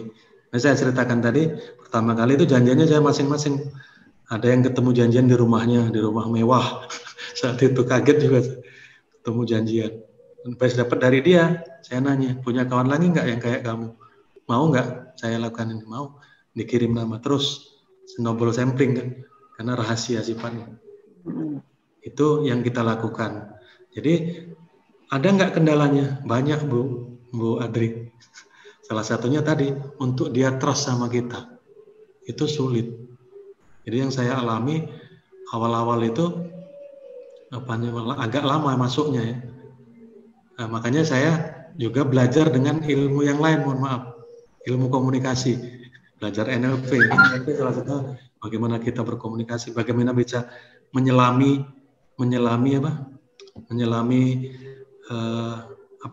lawan bicara. Bagaimana kita latihan komunikasi, yang kita juga diajarkan prinsip-prinsip komunikasi, bagaimana focusing, bagaimana listening, mendengarkan kalau saat mereka ngomong. Itu saya jujur aja belajar terus, Bu, terkait sampai sekarang pun masih belajar bagaimana, apalagi terhadap pecandu narkoba, dan kita bagaimana melihat respon muka dia. Itu saya juga belajar di teman-teman kepolisian, jujur aja, yang istilahnya belajar wajah itu, mengidentifikasi wajah. Kalian punya teman-teman di kepolisian, kan ada kan alat detect untuk cek kebohongan dari muka. Itu saya juga belajar dengan teman-teman di kepolisian dan teman-teman psikolog. Kita belajar gimana sih, tapi namanya bukan keilmuan kita belajarnya sepengetahuan kita dan yang kita gunakan. Jadi kita harus ngelihat, oh, tatapan matanya, kemudian perubahan kelopak mata. Kan kata ilmu komunikasi, kalau kita bicara, makanya kita disuruh tatap matanya. Tatap matanya, kalau dia ngomong misalnya, kamu sudah mandi belum misalnya? Sudah. Kalau dia golakan matanya bergerak cepat, itu kan artinya bohong. Nah itu makanya itu belajar, saya lakukan itu. Itu kendalanya terhadap teman-teman yang apalagi dia, yaitu kita pegang dulu orang kunci, kepercayaan. Kan setiap geng itu pasti ada orang kunci kan. Kayak kita di masyarakat. Kalau kita udah megang tokoh agama, tokoh adat di suatu tempat, dia ngomong A kan A semua. Misalnya kalau pilkada, pegang bapak itu, pilih A ya, A semua ikut. Sama dengan ini, karena ini geng. Apalagi ini, kalau dia udah, dari siapa dapat bapak tahu nomor saya? Dari itu. Oh ya. Itu Bu Adri ya, mungkin Bu yang Adri bisa saya. Ya. Baik. Bu, pengalaman saya dengan ini tadi sabar. Tadi belajar sabarnya luar biasa karena terus. Ini luar biasa sabarnya. Ya. Baik, Pak, ini kita sudah jam 3, masih bisa diteruskan? Sedikit ya. Oke. Pak Sarsito bertanya ini, Pak Budi, berdasarkan klien yang Bapak tangani, ada nggak yang kambuh kembali? Oke, terima kasih Pak Sarlito, Bu ya. Sarsito. Ada, Pak. Jadi ada. Apa penyebabnya? Tadi Bapak Ibu sudah sampaikan di awal, Pak Sarlito, bahwa teman yang sudah kambuh, itulah makanya ada faktor yang pengaruhnya orang kambuh kembali. 1, support sistem keluarga, itu nomor 1.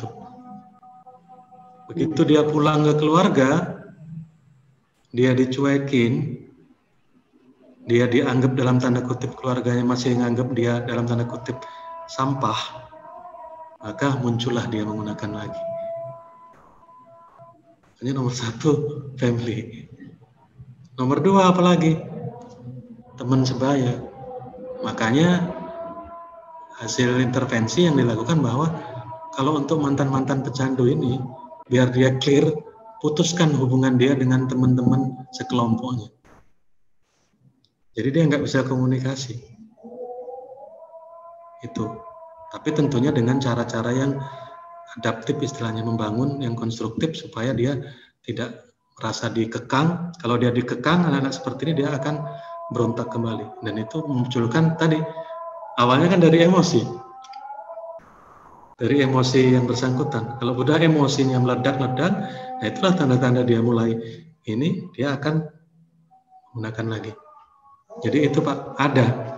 Makanya saya katakan tadi, di Indonesia, bahkan di dunia, orang yang sudah, maka angka relapse-nya adalah 90%, angka kejadian relapse. Berdasarkan terakhir data 2019, angka kekambuhan narkoba itu 90%. Nah, makanya ada riset-riset yang lain.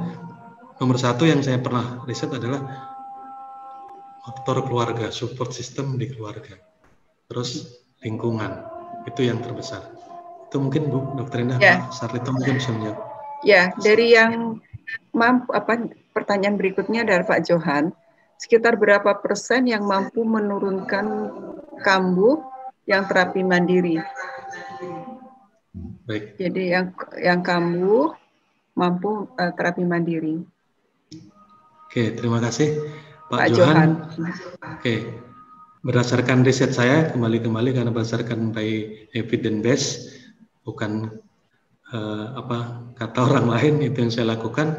Hasil riset yang saya temukan, yang kambuh dia bisa melakukan sendiri itu 75% ya bisa ini lagi, dia bisa optimal lagi, jadi bisa dilakukan sendiri.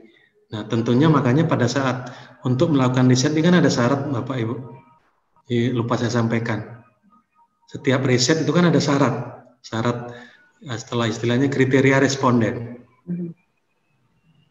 Jadi karena kita berhubungan dengan relapse, maka kriteria yang pertama adalah pecandu tersebut itu sudah dilakukan rehab selama minimal 3 bulan. Karena ada tahapannya. Ada yang tahapan pertama bagi pecandu adalah namanya detox. Itu bidangnya medis yang melakukan. Dicuci lah, yang didetox kan. Racun-racun dalam tubuh itu dibersihin, dikeluarin, habis detox. Kemudian terapi selanjutnya. Nah kita yang saya lakukan ini adalah khususnya dengan tools EFT itulah hanya salah satu saja, Pak.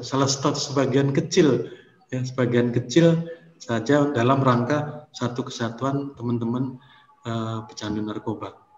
Itu hanya salah sebagian kecil untuk supaya dia nggak kambuh. Jadi itu Pak Johan. Dari hasil riset saya yang dilakukan seperti itu, kan ada tahapannya. Itu kriterianya yang pertama. Dan kriteria yang kedua bisa kerjasama, Bu. Jadi kalau masih ada orang yang, kan ada pecandu yang masih kalau diajak ngomong karena gangguan jiwa kan, ngomongnya masih ngacau. Itu nggak kita masukkan kriteria sampel. Karena sudah terganggu otaknya kan. Terganggu otaknya. Ya kalau orang fly kan, orang mabuk kan, ditanya itu nggak masuk kriteria sampel. Ya, jadi itu, jadi syaratnya itu Pak, dan dia komunikasinya bagus dan panca inderanya khususnya pendengaran itu bagus. Kalau yang ini kan nggak bisa kita lakukan komunikasi. Itu mungkin Pak Johan bisa membantu. Terima kasih. Ini Pak Sarsito lagi, ada 3 hal yang penanganannya baru emosional yang bisa disentuh. Yang 2 lagi, apakah masih ada obat oriented? Tadi 3 hal untuk penanganannya baru emosional yang bisa disentuh. Yang 2 lagi, apakah masih obat oriented? Ya, jadi kalau yang itu kan tahapan dari Pak Sarlito ya. Tahapan orang mau kambuh, Pak Sarsito. Sarsito, mohon maaf. Eyang Sarsito. Pak Eyang Sarsito. Mohon maaf. Jadi tahapannya kan ada 3, Pak. Orang mau kambuh itu tahapannya ada 3. Muncul yang pertama, orang mau kambuh. Kalau orang mau pakai, pertama dia emosi. Emosi dulu. Kalau dia emosinya nggak direm, maka dia muncul mental. Ya, setelah mental, kalau mental nggak direm, dia bertindak. Jadi kalau istilah bahasa sayanya adalah CAP ya, kognitif, attitude, dan praktik. Jadi kalau emosional itu masih di otak, jadi masih kognitif, ya masih di pikiran. Di pikiran dia ngomong, di pikirannya dia marah, makanya disebut dengan bottling emotion tadi. Emosinya itu dipendem, masih dalam diri dia, nggak diungkapkan, nggak kelihatan dia tuh emosi. Nah, apabila tidak tertangani, maka yang kedua adalah sikap, ya, afektif. Sikap itu dalam bentuk pernyataan. Dia mulai membayangkan, enak ya kalau di siang-siang seperti ini di rumah sepi, enak ya kalau pakai itu. Nah itu sikap, Pak. Tapi belum dilakukan kan? Itu mental, sudah masuk mental. Ya makanya sikap disebut dengan pernyataan kan, kalau dalam istilah riset pernyataan. Hanya berupa pernyataan. Enak ya kalau mungkin pakai, kalau sekarang rumah kondisinya sepi, nggak ada orang lain. Itu baru dipikirkan, belum dilakukan. Nah, kalau yang ketiga tahapannya adalah dia sudah melakukan, ngambil. Dia bergerak keluar dari rumah, mencari barang itu. Nah, EFT ini jangan sampai tahap 3, Pak yang Sito. Ya, dia supaya dicegahnya, makanya dimasuk di level 1, tahap emosional. Nah, kalau dia sudah sampai ke sini, ya ada, Pak, yang selama ini dilakukan programnya, yaitu dengan di program pemerintah terapi rumatan metoden. Dari pertama kali dilakukan di detok dulu, detok berapa bulan, habis di detok dilakukan terapi perilaku, ada CBT, ada community TC ya, terapi community dan lain-lain. Nah kita yang ini sudah di ujung, Pak, ini ngambil bagian ujungnya, Pak Sasito. Jadi kalau sudah masuk ke mental sampai dengan ke ini sudah menggunakan. Kalau sudah menggunakan ya balik lagi dari awal terapinya. Balik lagi dari awal tahapannya. Itu mungkin, Bu, mudah-mudahan bisa menjawab.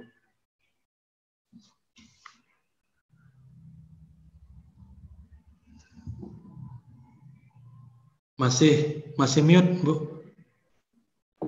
Apakah ada hubungannya dari Pak Johan antara pasien yang muslim sama non-muslim? Baik. Kita yang mirip. Pengalaman saya, Pak Johan, nggak ada, Bu. Pengalaman saya yang saya lakukan nggak ada, karena kita begitu kontrak dengan si ini, yang ingin kita bantu adalah ini universal. Makanya pernah kita dilakukan bagi yang muslim misalnya gunakan ya Allah misalnya pada afirmasinya, kalau yang non muslim misalnya terserah pakai misalnya ya Tuhan, atau kalau yang mohon maaf agama Hindu misalnya Sang Hyang Widi misalnya, pada afirmasinya itu Pak Johan kita lakukan.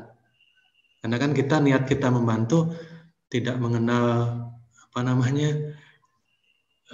dia muslim atau non muslim. Nah, tetapi yang menurut pengalaman saya pribadi tadi, Pak, itu sangat pengaruh, Pak, spiritual. Makanya di balik lagi kan, yang sekarang lagi saya dalamin, itu saya tambah satu, Pak, variabelnya, yaitu spiritual. Itu mungkin Pak Johan. Jadi ya, sangat berpengaruh, sangat berpengaruh, penting. Untuk tingkat kesembuhannya dengan keyakinan gimana ya Pak Budi ya? Nah, itu saya belum bisa jawab, Pak. Ini sekarang lagi saya riset terkait variabel ini. Mohon maaf. Tapi kalau berdasarkan yang baca-baca riset-riset terdahulu, sangat signifikan, Pak, hubungannya. Nah, kalau yang saya sendiri pribadi jujur aja, sekarang lagi variabel yang ini lagi saya ambil juga. Ya. Variabel itu. Mohon maaf, Pak. Ya, makasih Pak Budi. Berdasarkan literatur, kuncinya tetap satu tadi. Ujungnya yaitu spiritualitas. Sepertinya semua mengarah ke situ kan. Ini adalah kita Oke. manusianya, toolnya saja kan, ini EFT yang lain itu hanya tool saja, tapi kuncinya semua makasih. juga yang kuasa. Itu mungkin Pak Johan mungkin bisa. Ya, makasih Pak Budi. Sama-sama Pak Johan. Iya, Pak Budi, ini masih ada beberapa pertanyaan, tapi sudah jam 15.13. Satu lagi terakhir ya Pak ya. Boleh Bu. Ya, apakah dari Bu Elina, apakah mantan pecandu bisa memiliki komitmen?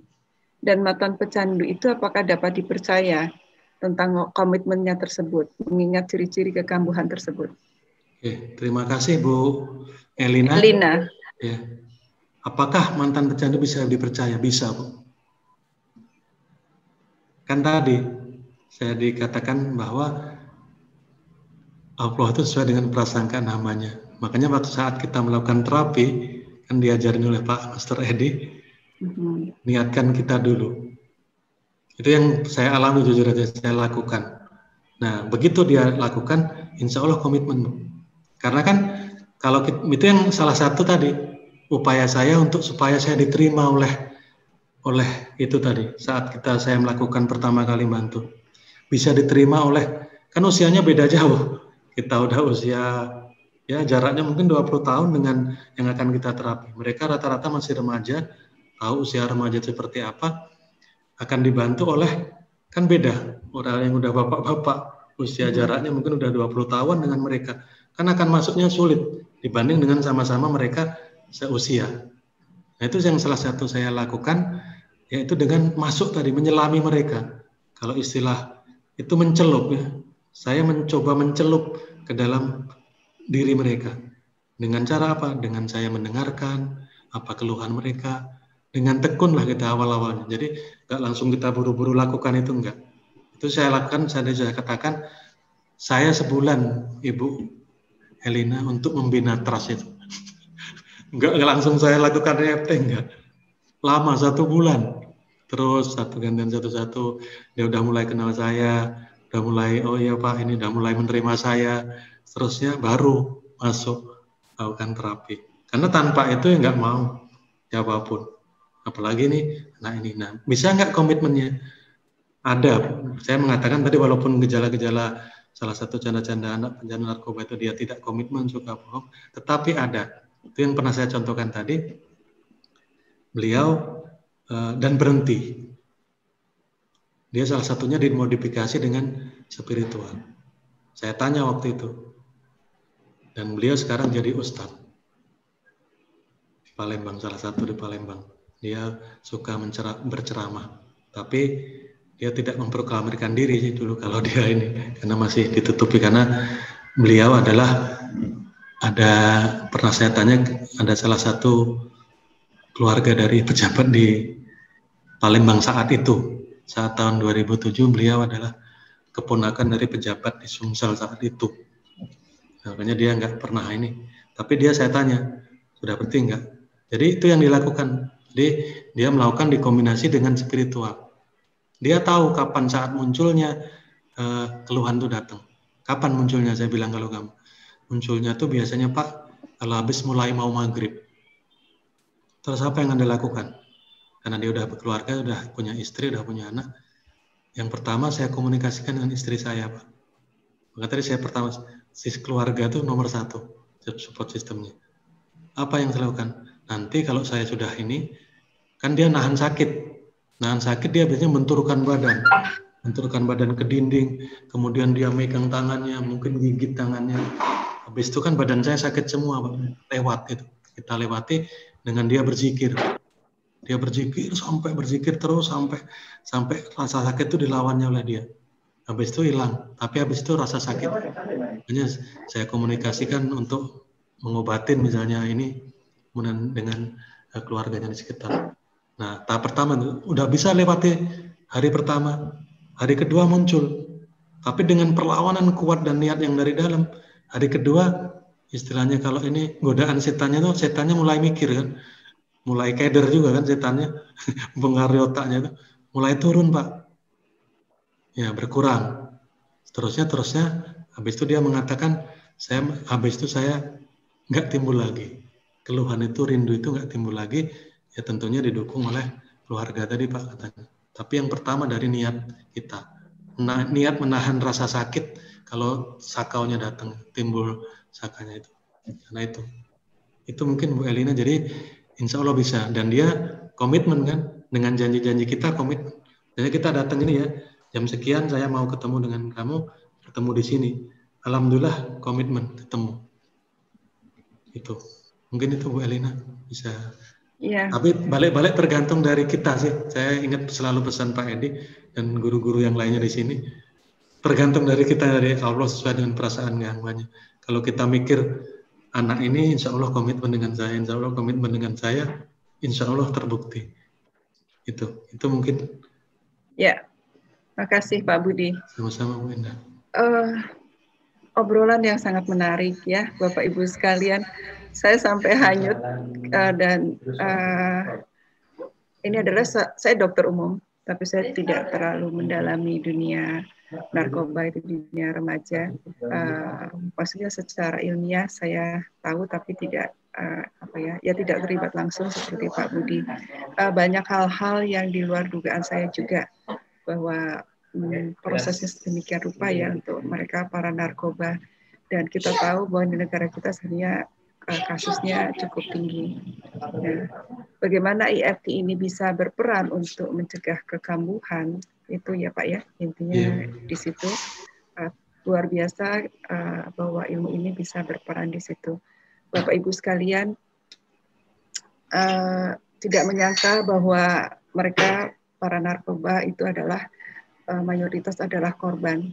Jadi kita tidak berburuk sangka kepada mereka.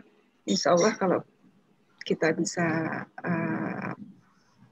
berperan dengan ilmu yang kita punyai untuk membantu mereka, insya Allah kita bisa memperbaiki kondisi ini. Pak Budi, ini adalah suatu ilmu yang luar biasa, di mana dengan kesabaran Pak Budi sebagai perawat profesi, spesialis komunitas, dengan kesabaran yang sangat tinggi, dengan ilmu yang sangat banyak, bisa berperan sangat luar biasa di dunia narkoba. Insya Allah doktoralnya bisa terrealisasi dengan baik, lancar, sehingga bisa lebih banyak lagi berkontribusi kepada masyarakat, kepada negara ini. Karena waktu juga saya harus mengakhiri obrolan kita yang sangat menarik ini. Sekali lagi terima kasih Pak Budi atas waktunya dan ilmunya. Bapak Ibu sekalian, terima kasih atas partisipasinya. Alhamdulillah kita mendapat ilmu, dan terus terang saya tuh sampai bergidik tadi dengerinnya. Aduh, saya rasa, ya Allah, astagfirullahaladzim. Tapi luar biasa ya. Insya Allah kita, kalau Bapak Ibu sekalian ketemu dengan yang sudah bisa IFT, kalau ketemu dengan apakah itu keluarga atau mungkin pasien dan sebagainya, kita bisa lebih percaya diri bahwa kita bisa berperan terhadap mereka, berbaik sangka dengan mereka. Insya Allah semuanya akan bisa berkontribusi dengan baik. Cukup dari kami. Mohon maaf apabila ada kekurangan dari saya sebagai pihak Icon Talks. Terima kasih buat semuanya. Terima kasih Pak Budi. Terima kasih Bu Dr. Endah dan semuanya. Assalamualaikum. Barakallah. Jazakallah. Bapak Ibu semua yang sama-sama. Mohon maaf kalau ada kekurangan. Baik, terima kasih Pak ya. Terima kasih Pak Budi. Assalamualaikum warahmatullahi wabarakatuh. Waalaikumsalam warahmatullahi wabarakatuh.